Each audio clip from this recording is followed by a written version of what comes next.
You see these palms? Yeah. The thin ones are betel nuts. Betel nut is it's a type of palm. It's a betel palm. Here in the Pacific, we chew it. It's like a sedative.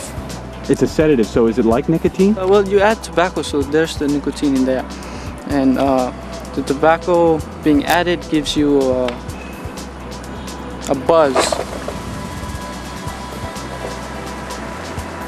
You become somewhat dizzy. If you're a first timer, you're guaranteed to sweat and your face will somewhat turn red. That's betel nut. This is betel nut. Now, how many people here use it? Almost everybody. Augusto? Augustine. Augustine. Do you do betel nut? Yes. Is your teeth, yep, your teeth are red. That's if you chew it with it's a pepper leaf that grows like a vine. You also add what we call lime, which is not actually a lemon. It's powder made from coral. You sort of like you roast it in a way for a few hours, and then when it cools, what it does, it breaks down into a powder. Are you hooked? Is it well? Is it addictive? If you chew it with the tobacco, then you can say yes, it is addictive. All right. Oh, I see. You put it right in there. Yeah. And then you don't eat the tobacco. Well, you just chew it. It creates a juice. That's what's spit out. If you swallow it, you can guarantee throat cancer. Ooh. Yeah, guaranteed. So what do the cops say? There's nothing. There's no totally law legal. against this. Okay. This is well, it's not phonpei1 culture. It's more of a Yapese, Palauan. This is something we've adopted.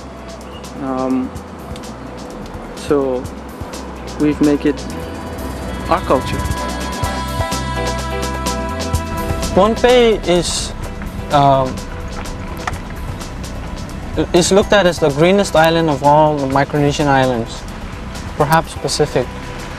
And so we're afraid to actually develop it in a way where it would turn into, an example would be another Hawaii or another Guam. This is the way we looked at it, meaning big sky-raised hotels and all of that, which would damage our ecosystem for one, and it would make us lose face with our culture.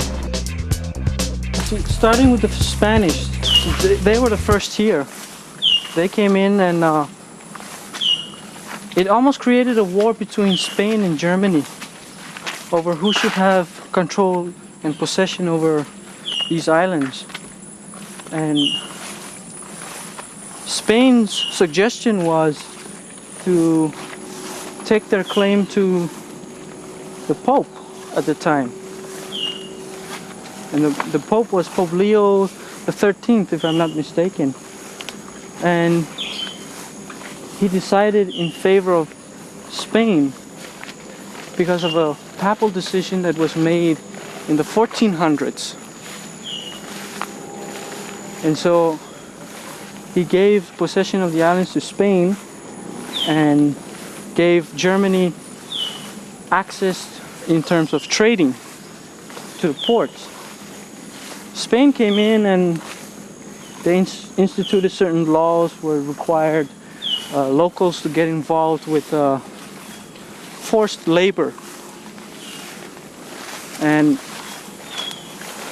it resulted in the locals revolting against them, and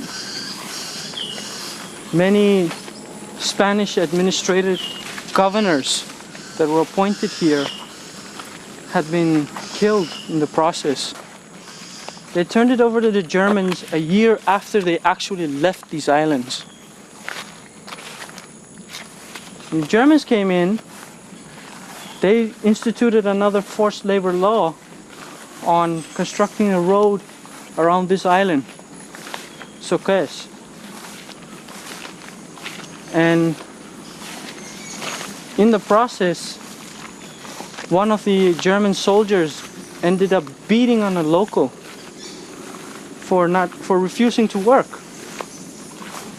That resulted in another rebellion. The German administrator came to this island on a small boat. There was no road connecting it then, with a lieutenant and another secretary, an assistant, and they were captured by the locals and killed. And that resulted in a big war between the local and the German military, which for the most part the locals were winning it without the support of any outside help. And then Germany was able to retake control by bringing in additional forces, but the damage was already done. And then World War I kind of got going. Yeah. And they lost interest. It was costing them too much money, apparently. Is that right? Yes. So in 1914, Germany sold possession of these islands to Japan. Today, that amount of money would be worth about approximately $2 million US. Japan came in 1914